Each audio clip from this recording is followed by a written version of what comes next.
Assalamualaikum warahmatullahi wabarakatuh.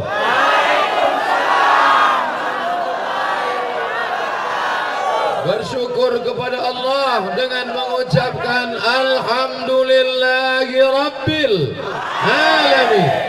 Bersalawat kepada Rasulullah dengan mengucapkan Allahumma salli ala Sayyidina Muhammad wa ala ali Sayyidina Muhammad. Wa la taqulu liman yuqtalu fi sabilillahi amwat. Jangan kau katakan mereka mati. Jangan katakan mereka meninggal. Jangan katakan mereka sudah lama meninggalkan dunia. Bal ahya, mereka tetap hidup di hati murid-muridnya. Duduk.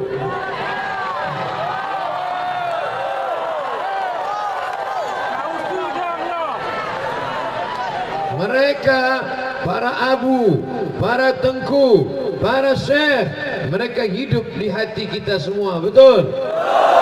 Almarhum Abuya Syekh Tengku Haji Muhammad Sammar Fali, beliau mungkin tidak lagi ada jasadnya bersama kita, tapi semangat, spirit itu tetap ada di hati murid-muridnya semua, insyaallah. Amin.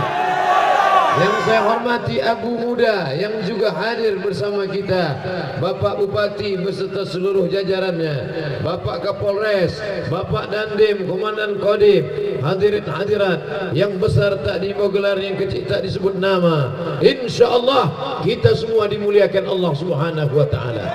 Amin ya Rabbal Alamin. Lama sudah memberikan tausiah, jauh sudah kaki melangkah, jauh sudah tempat berjalan, tapi baru disinilah saya ditandu. Masya Allah, jemput. Selama di atas tu cemas saya. Karena di kampung saya biasa kalau sudah ditandu itu dihitan. Itu yang saya khawatirkan. Rupanya di pesantren Bustanul Huda begitu mereka memuliakan ulama. Abdul Somad bukan ulama, Abdul Somad bukan tengku, Abdul Somad bukan abuya. Abdul Somad hanya seorang anak yang kebetulan diwasiatkan untuk belajar agama dan mengajarkan agama. Sampai kemari dimuliakan, dihormati. Saya tidak tahu mau dibawa kemana. Pokoknya asal saya ke Aceh, saya jelaskan, saya pesankan ke kakak senior saya waktu di Mesir, namanya Ustadz Fadil Rahmi. Ustadz Fadil, kalau saya ke Aceh terserahlah mau bawa saya kemana, yang jelas bawa saya ke jalan yang benar.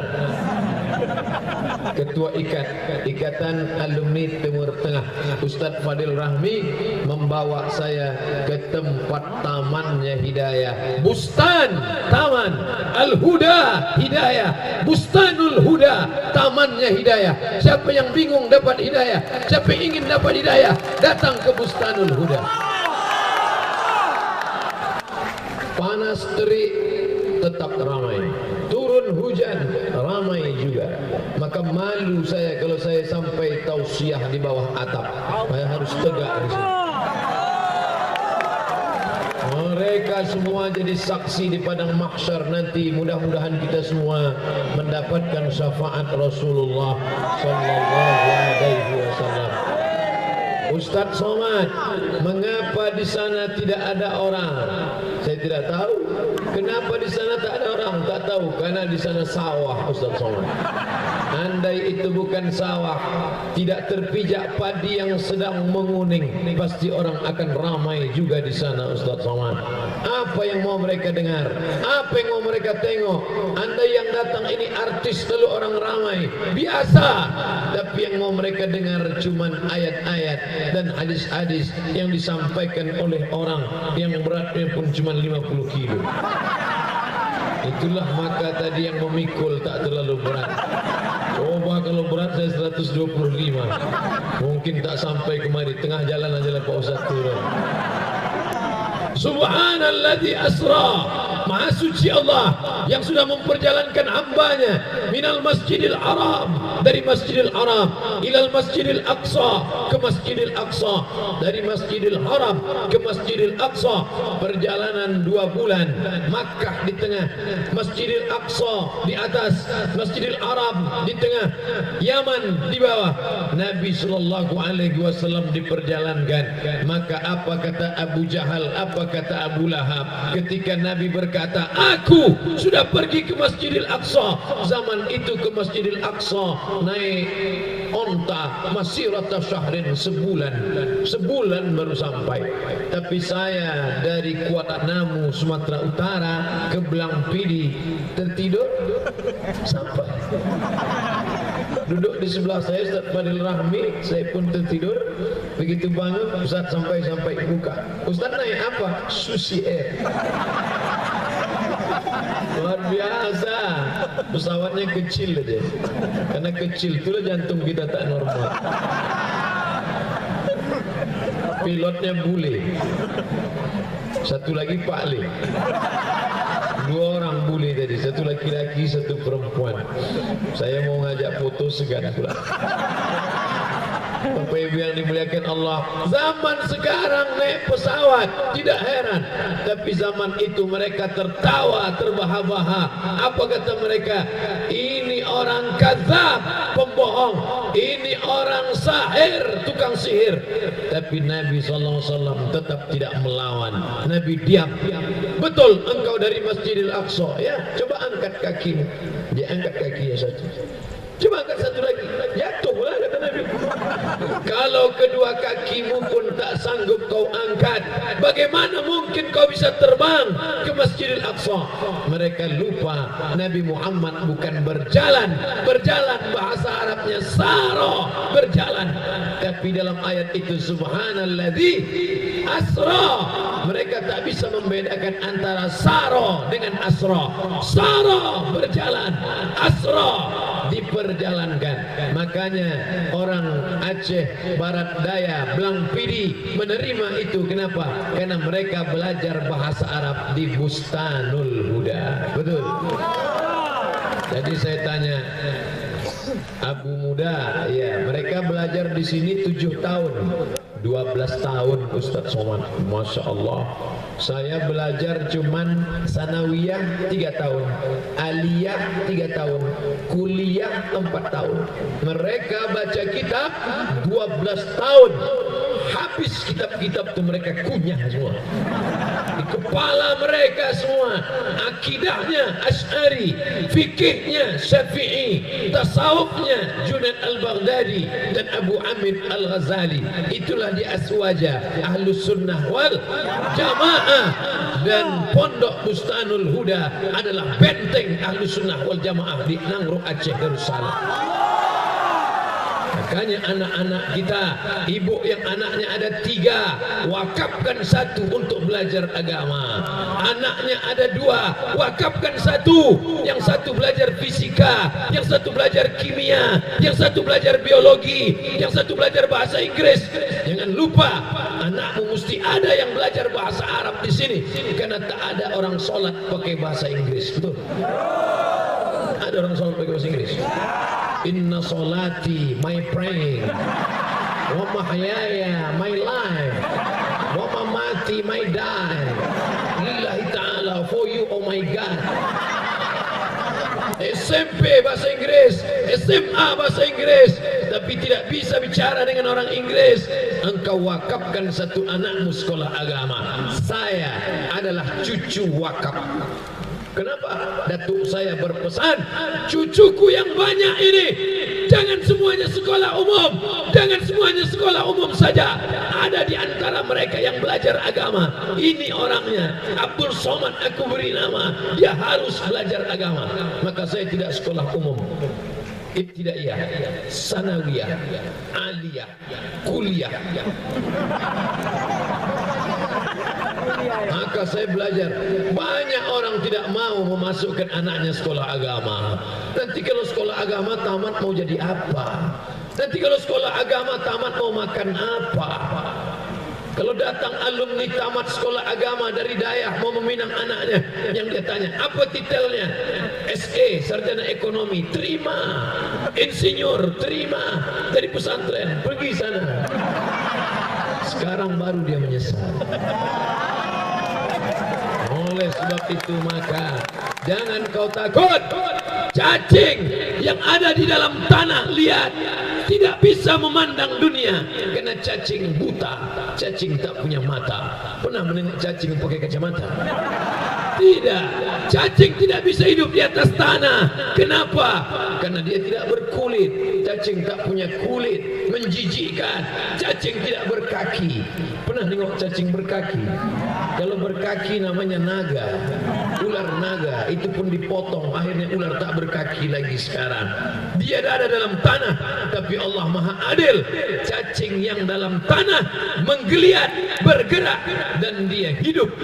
Tidak ada cacing yang kematian, tak ada cacing yang mati dalam tanah karena tak makan. Cacing mati dalam tanah karena ditangkap orang yang akan mancing ikan. Cacing dalam tanah bisa makan. Burung yang terbang di udara bisa makan. Kenapa kau takut tidak makan? La haula wala quwata illa billahil aliyil azim. Ibu-ibu yang melahirkan anak-anak, wakafkan salah satu anakmu untuk belajar agama. Saya senang. Kenapa? Ternyata saya tanya Pak Bupati, anaknya pun ada yang belajar agama, dia kirim langsung ke Al-Azhar Mesir. Allahu Akbar. Ustaz Somad ada anaknya yang ke sana? Belum, masih kecil lagi. Tapi nanti kalau dia besar, saya lihat bakatnya. Tengok dulu kemana bakatnya. Kalau bakatnya menulis, saya dulu waktu kecil dibuatkan ayah saya meja kecil. Minta meja, kasih meja, nulis. Itulah jadi buku tadi.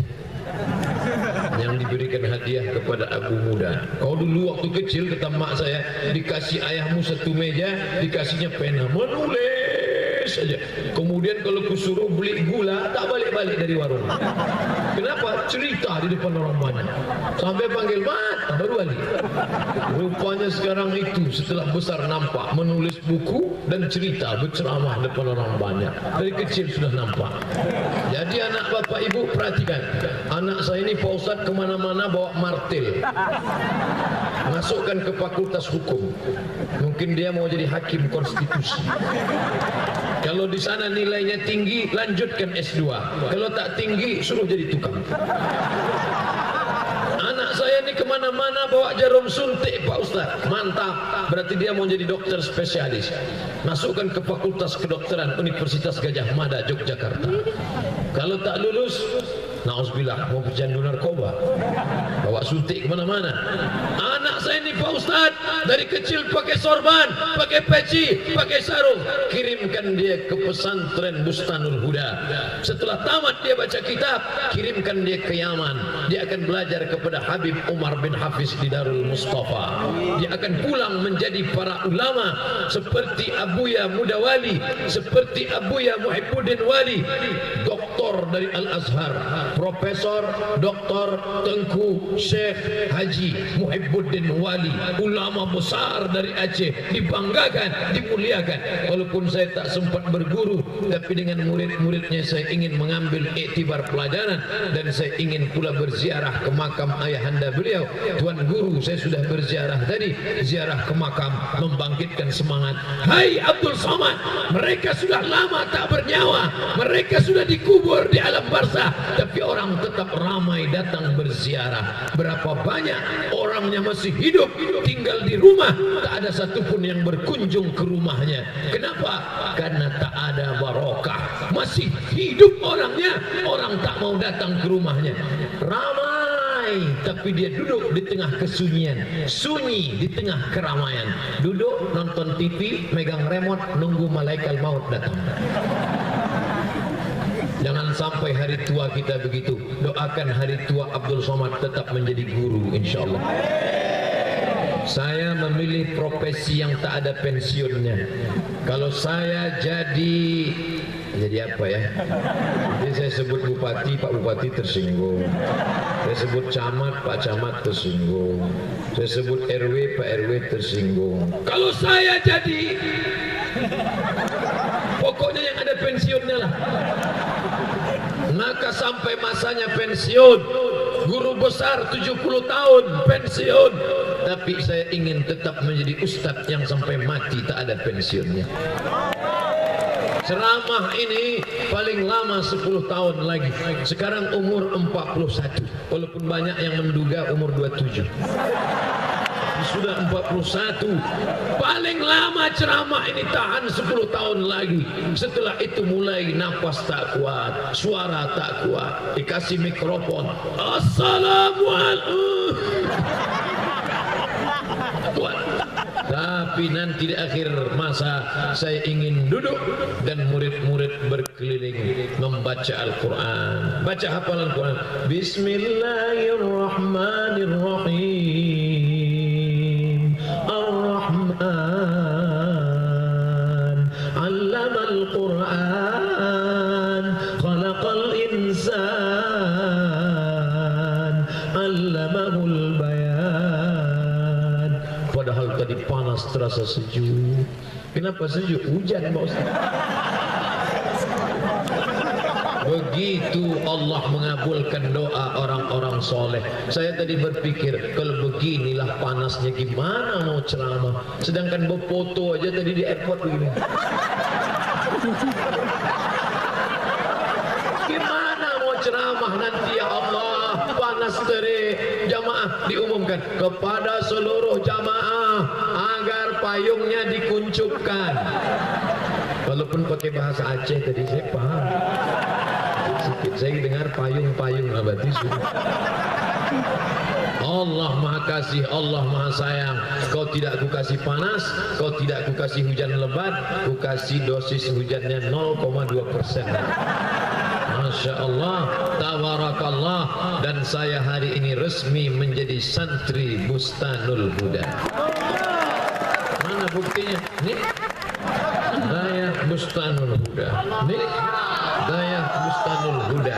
Dan Pak Bupati mengasih rencong satu. Ada orang macam-macam, macam-macam dengan bersama. Kira-kira setelah ceramah di Bustanul Huda ini masih ada tak orang yang berani ngejek-ngejek saya? Ada? Mana ada? Nih. Ambil foto. Mana yang ngejek-ngejek? Asli ini bukan plastik. Begini Ustadz dihormati, dimuliakan. Begini Ustadz dimuliakan. Padahal Ustadz itu bukan Ustadz besar. Kalau Ustadz besar gemuk tegap ya Ustadz pun lisu. Tapi dihormati luar biasa. Masya Allah, ditandu sampai saya ke atas